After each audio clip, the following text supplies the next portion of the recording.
তোকে কতবার মানা করছিলাম বোন, এই ছেলেকে বিয়ে করিস না। বিয়ে করলি তো করলি, তার সঙ্গে নিজের জীবনটা নষ্ট করলি। ভাইজান, আপনি তো আমাকে ভাই প্রথম আইছেন, ভেতরে চলেন, বসেন। থাক, আমি তোমাদের বাড়িতে এক গ্লাস পানিও খেতে চাই না। আর কি সব নোংরা পরিবেশ, এই পরিবেশে আমি খাবো? ভাইয়া, তুমি শুধু এই ঘরটাই দেখলা, তুমি আমার সুখটা দেখলা না। ভাইয়া, আমি আমি অনেক সুখে আছি, বিশ্বাস করো।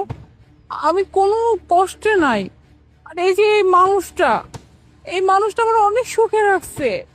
তুমি শুধু এই ঘরটাকে দেখে আমার জীবনটাকে বিচার করো না। আমি সত্যি অনেক সুখে আছি ভাইয়া। তুই এটাকে সুখ বলছিস বোন? এটাকে তোর কাছে সুখে থাকা মনে হয়? আচ্ছা, একটা কথা বলতে বোন, ছোটবেলা থেকে আমি তোকে কত আদরে বড় করেছি, তুই কি ভুলে গেছিস? তোর রুমে সবসময় থাকতো এসি, আর এখন তুই কোথায় থাকিস? টিনের ঘরে। কত আরামে তোকে রাখছি, রাজধানীর মতো করে তোকে রাখছি, আর এত কষ্টে তুই এখন জীবন কাটাচ্ছিস। এটাকে তুই সুখ বলছিস? এটাকে সুখ বলে না বোন। তুই নিজেও জানিস, তুই আমাকে খুশি রাখার জন্য এই কথা বলছিস যে তুই সুখে আছিস। আমি তো দেখতে পাচ্ছি এখানে কোনো মানুষ সুখে থাকতে পারে না।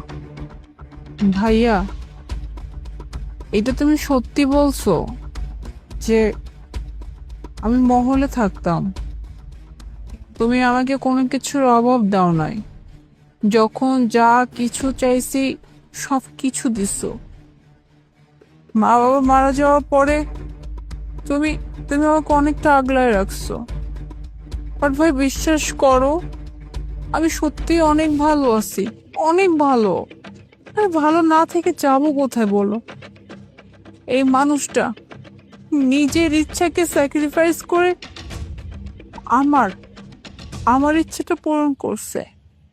ভাই, এই মানুষটা নিজের পড়াশোনা বন্ধ করছে, নিজের পড়াশোনা বন্ধ করে ওই টাকা দিয়ে আমাকে পড়াশোনা করাইছে। ভাই, আমি বিসিএস প্রিপারেশন নিচ্ছিলাম, আমার আমার পরীক্ষা হয়ে গেছে। ভাইয়া, আগামী সপ্তাহে আমার রেজাল্ট দিবে। আর ভাই, তুমি জানো রেজাল্টের পর ভাইয়া আমি আমি একজন ম্যাজিস্ট্রেট হব, তোমার বোন একজন ম্যাজিস্ট্রেট হবে। তুমি জাস্ট একবার চিন্তা করো, এই মানুষটা এই মানুষটা নিজের সব কিছু বিসর্জন দিয়ে শুধুমাত্র আমার ইচ্ছাটাকে প্রায়োরিটি দিচ্ছে। ও সবসময় এটাই চাইছে যে মোনা মোনা তুমি তোমার জীবনে যা কিছু চাইছিলে তুমি তাই করো, তুমি তোমার স্বপ্নটাকে পূরণ করো। আর এই যে দেখো, আমি এখন ম্যাজিস্ট্রেট হয়ে যাব। আর ভাইয়া, তুমি বলতেছো আমি ভালো নাই? ভাই, বিশ্বাস করো ভাইয়া, আমি অনেক ভালো আছি, অনেক। যেটা হয়তো তুমি আমাকে দেখে বুঝতে পারতেছো না। ভাইয়া, ভালো থাকা মানুষের বাহ্যিক রূপে প্রকাশ পায় না। আমি আজকে এরকম কাপড় পরে আছি, এরকম একটা টিনের বাড়িতে আছি, তাই বলে যে আমি সুখে নাই, ভালো নেই, এমনটাও না ভাইয়া। আবার তো অনেকে এমনও আছে যে অনেক দামি শাড়ি পরে অট্টালিকায় থাকে, কিন্তু কিন্তু সুখে থাকে না। ভাই, বিশ্বাস করো, তোমার বোনটা খুবই সুখে আছে, অনেক ভালো আছে। আমি না বোন, চোখ থাকতেও অন্ধ ছিলাম, জানিস তো। আমি সবসময় ভাবতাম যে ভালো থাকার জন্য জীবনের টাকার কোনো বিকল্প হয় না, কিন্তু আজকে বুঝলাম আমার ধারণা ভুল ছিল। তোকে এত ভালো থাকতে দেখে আমার যে কি পরিমাণ ভালো লাগতেছে, বিশ্বাস কর, আমি তোকে বলে বোঝাতে পারবো না। ভালো থাকার জন্য যে সবসময় টাকা লাগে না, ভালোবাসা থাকলে যথেষ্ট, সেটা আজকে তোকে দেখে বুঝতে পারলাম। জীবন সঙ্গী নির্ধারণের ক্ষেত্রে সবাই অনেক সময়, মানে বিশেষ করে যারা গার্জিয়ান থাকে, তারা সবসময় অনেক টেনশনের মধ্যে থাকে, তাই না? বড় ভাইদের দায়িত্ব কি থাকে জানিস? তাদের বোনের জন্য উপযুক্ত একজন জীবন সঙ্গী বেছে দেওয়া। এই জীবন সঙ্গী নির্ধারণের ক্ষেত্রে বড় ভাইরা সবসময় অনেক টেনশনের মধ্যে থাকে, কিন্তু আমার বেলায় সেই কাজটা করতে হয়নি। আসলে এত সুন্দর একজন মানুষ থাকতে আমি কিনা এত চিন্তা করছিলাম। তুই অনেক ভালো একটা কাজ করেছিস, জানিস তো, নিজের জন্য এত ভালো একজন জীবনসঙ্গী বেছে নিয়েছিস। ভাইয়া, এই জায়গায় বলতে পারো যে তোমারই শিক্ষা আছে, কারণ তুমি আমাকে ওই শিক্ষা দিতে পারছো বিধায় কিন্তু আমি আমার জীবনের জন্য সঠিক একজন মানুষ খুঁজতে পারছি। তা না হলে তো ভাইয়া, আজকাল তো যুগে এরকম অনেক হয়, ভালোবাসার জন্য নিজের জীবনটাই শেষ হয়ে যায়, ভালোবাসা খুঁজতে গিয়ে সঠিক মানুষ খুঁজে পায় না। এরকম তো অনেকই হচ্ছে, সম্পর্ক করে একটা ভুল মানুষকে জীবনে এনে নিজের জীবনটাই ধ্বংস করে ফেলে। কিন্তু কিন্তু শুধুমাত্র তুমি আমাকে ভালো শিক্ষা দিতে পারছো বিধায় কিন্তু আমি আপনের মতো এরকম একজন মানুষ খুঁজে পেয়েছি, যে মানুষটা কিনা সবার আগে আমার কথা চিন্তা করে, আমি কতটা ভালো থাকবো, আমার স্বপ্ন কিভাবে পূরণ করবে, সবসময় এইটাই দেখে। আজকে তোকে দেখে আমার অনেক ভালো লাগছে জানিস তো। তার তার থেকে বেশি আমার গর্ব হচ্ছে তোর জন্য। আর তোর, আচ্ছা ভালো কথা, তোর হাজবেন্ডের নামটাই তো আমি জানি না। তোমার নামটা জানো কি? ভাইয়া, ওর নাম হচ্ছে আপন। আপন। আচ্ছা আপন ভাই, তুমি যে নিজের স্বপ্নগুলোকে পূরণ না করে আমার বোনের স্বপ্ন পূরণ করার জন্য এত কষ্ট করলে কেন? ভাইজান, এটা আপনি কি কইলেন? আমি যারা নিজের থেকে বেশি ভালোবাসি সেই মানুষের স্বপ্নের কাছে আমার স্বপ্ন কিছুই না। তাই আমি আমার লেখাপড়া বাদ দিছি, দিয়া হ্যাঁ আমি লেখাপড়া শিখাইছি। হ্যাঁ যেন লেখাপড়া শিখা ম্যাজিস্ট্রেট হইতে পারে। আর হ্যাঁ তো স্বপ্ন, হ্যাঁ একটা বড় ম্যাজিস্ট্রেট হইব। আর এর স্বপ্ন মানে তো আমার স্বপ্ন। যাক, আজকে তোমাদের দুজনকে দেখে আমার অনেক ভালো লাগছে জানো তো। সবসময় একটা চিন্তার মাঝে থাকতাম যে আমার বোনটার জীবন বোধহয় নষ্ট হয়ে গেল, কিন্তু আজকে তোমাদের দুজনকে একসঙ্গে দেখে মনে হচ্ছে যে আমি বোধহয় পৃথিবীর একমাত্র বড় ভাই যে কিনা নিশ্চিন্তে থাকতে পারি। আর যে মেয়ের জীবনে তোমার মতো একজন দায়িত্ববান স্বামী আছে, তার তো আর জীবনে কোনো কিছু নিয়ে চিন্তা করার কথাই না, তাই না? তবে একটা কথা কি জানো ভাই, আমি না জেনে না বুঝে না তোমার সঙ্গে অনেক খারাপ ব্যবহার করে ফেলেছি। আমাকে তুমি মাফ করে দিও ভাই। আমি আসলে বুঝি নাই যে তুমি এত ভালো মনের একজন মানুষ। সরি। না না ভাইজান, আপনি মাপ চাইন না। আপনি মাপ চাইলে কন্ত কেমন লাগে? আপনি হইলেন আমার বউয়ের বড় ভাই, মানে গুরুজন, আমারও বড় ভাই। আপনার মতো মানুষ যদি মাপ চাই, লজ্জায় মাথা কাটা যাইব আমার। মাপ চাইন না দয়া করে। আচ্ছা যাই হোক, যেহেতু আমি তোদের দুজনকেই ভুল বুঝেছিলাম, আমি চাই সেই ভুলটা সংশোধন করতে। তো তোদের বিয়ে হয়েছে ঠিকই, কিন্তু ধুমধাম ভাবে তো হয়নি। আর আমার বোন বলে কথা, আমার বোনের বিয়ে ধুমধাম ভাবে হবে না সেটা হতেই পারে না। আমি আবার তোদের দুজনকে বিয়ে দিব, তাও আবার ধুমধাম ভাবে, সামাজিক ভাবে। একদম চিন্তা করবি না। আপনি ভেতরে চলেন, ভেতরে লোক।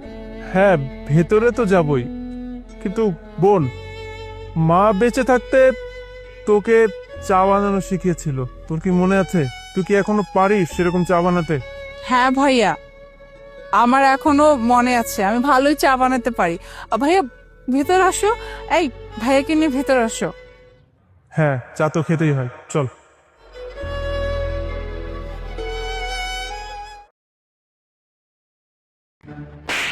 তোর জন্য আমার 10 লক্ষ টাকা লস হয়েছে।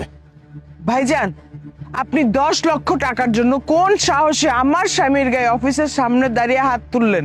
দোলা, এখানে কি হচ্ছে তুমি জানো না, অতএব চুপ থাকো। যাও এখান থেকে, আমি আসতেছি, যাও। দোলা, তোমার হাজবেন্ডের কারণে কোম্পানির 10 লক্ষ টাকা লস হয়েছে। কোথায় আমি ওকে আমার কোম্পানিতে বসাইছি, এত বড় একটা পোস্ট দিছি, এত বড় একটা দায়িত্ব দিছি, শুধুমাত্র আমার নিচের ছোট ভাই বলে। আর ও কিনা দিনের পর দিন শুধুমাত্র লস আর লস করতেছে। 10 লক্ষ টাকা লস, মানে বুঝতে পারতেছ? মানলাম যে আপনার ছোট ভাই আপনার 10 লক্ষ টাকা লস করছে, তাই বলে আপনি তোর গায়ে হাত তুলতে পারেন না। আর এই কোম্পানিতে আপনার যতটুকু অধিকার আছে ততটুকু অধিকার তো আপনার ছোট ভাইয়েরও আছে, তাই বলে আপনি যখন তখন হাত তুলে বসবেন, এটা ও সহ্য করলেও আমি সহ্য করব না। দোলা, চুপ থাকতে বলছি। এখানে কি হচ্ছে তোমার আইডিয়াও নাই, তুমি জানো না, অতএব চুপ থাকো। যাও এখান থেকে, আমি আসতেছি, তুমি যাও। আরে আমি এখান থেকে কেন যাব, আর আমি কেন সহ্য করব? দেখো, তুমি মুখ বুজে সহ্য করতে পারো, কিন্তু আমি এসব একদম সহ্য করতে পারবো না। ভাবি, আমি মানতেছি যে উনি ওনার বড় ভাই, তাই বলে যখন তখন গায়ে হাত তুলে বসবে, এটা ওটা করবে, বলবে, এটা তো আমি সহ্য করবো না। আমি এই সম্পত্তির ভাগ চাই। দোলা, আমি তোমার চুপ থাকতে বলছি।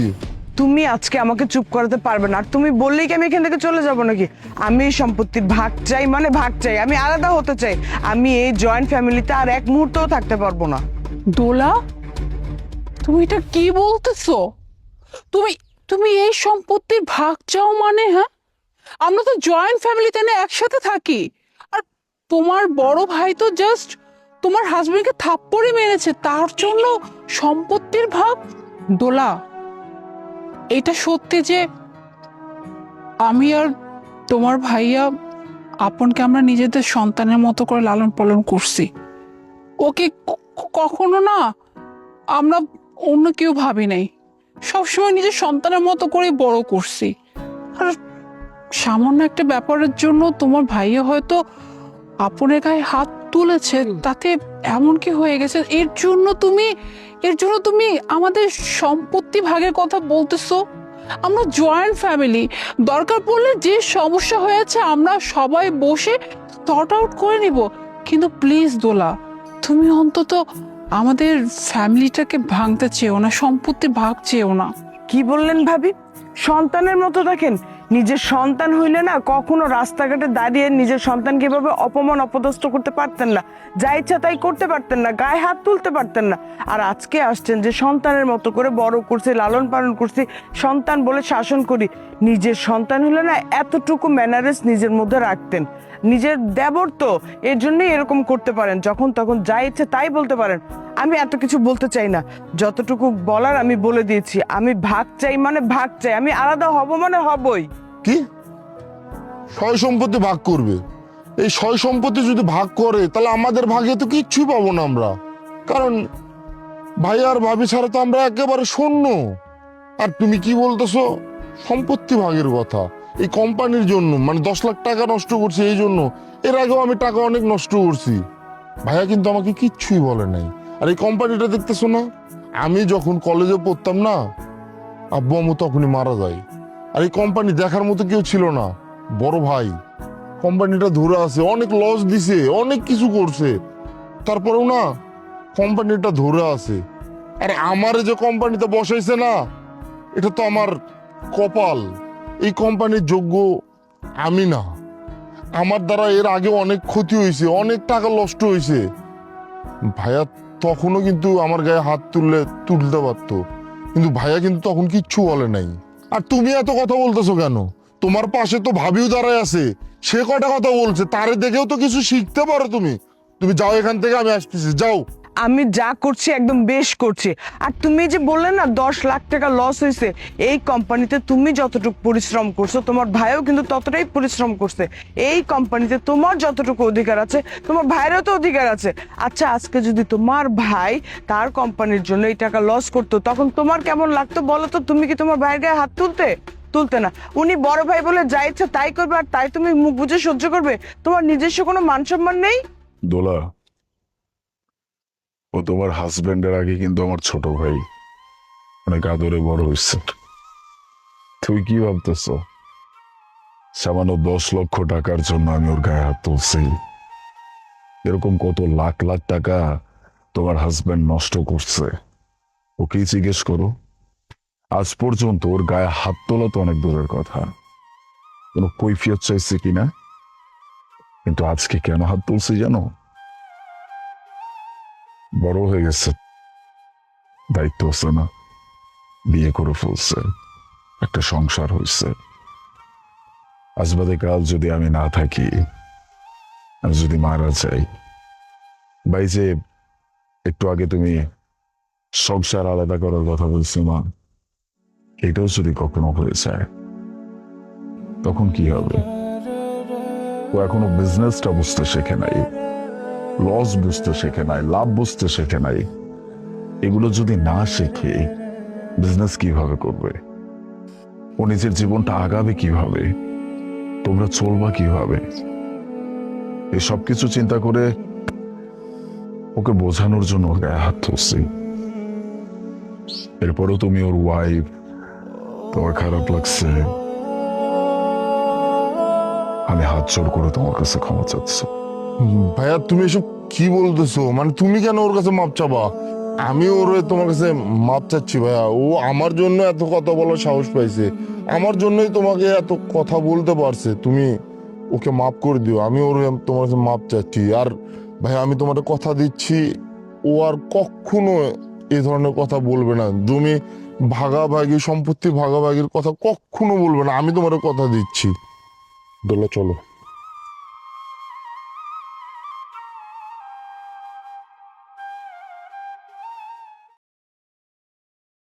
তারপর কোথায় যাব ঘুরতে আমরা? তুমি যেখানে নিয়ে যাবে।